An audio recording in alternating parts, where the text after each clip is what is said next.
So we got some major updates in the AC Shadows situation. Let's start here. Nihon University erases Associate Professor Lockley's resume. NHK deletes program over Assassin's Creed issue.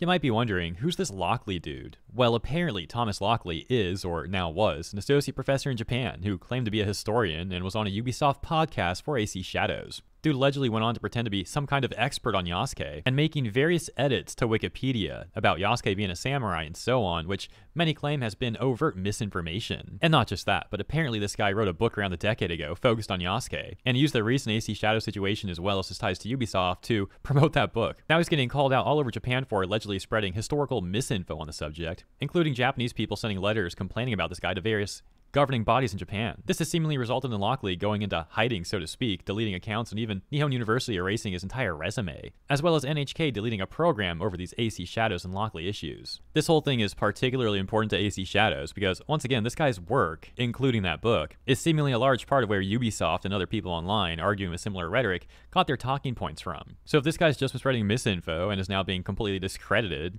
well, that's a major issue for people and corporations that cited his work for their evidence about Yasuke. The situation proliferating so much that a Japanese political aide indicates that this whole AC Shadows debacle could even escalate into a diplomatic incident. Well, I don't know about all that stuff, but clearly there is some shady stuff going on here looking at everything that's occurred.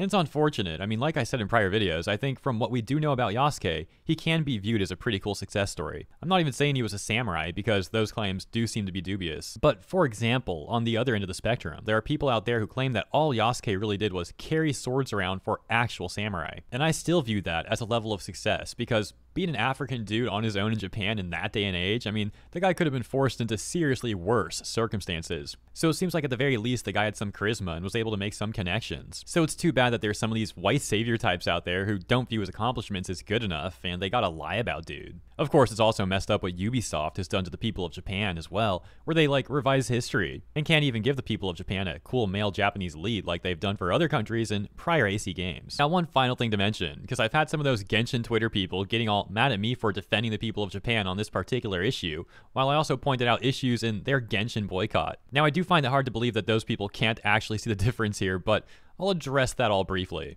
So Ubisoft and co are actually trying to lie about real life Japanese history, including making false edits to Wikipedia and stuff about this. And even though Hoyoverse does take some inspiration from the real world, they haven't done anything close to what Ubisoft has done, where Ubi's trying to revise actual real life history. Genshin's very clear about Teyvat being its own thing, and there's also numerous disclaimers in-game in Genshin about how it's all just a work of fiction, and that none of it should be taken seriously. So hopefully the Genshin people who are mad about that can understand that difference now if they didn't get it before. They'll leave it all there. As always, thanks for tuning in. Let me know what you think about this whole AC Shadows situation, and if you enjoyed my coverage, consider liking and or subscribing. Appreciate ya, and I'll see you in the next one. Have a great rest of your weekend.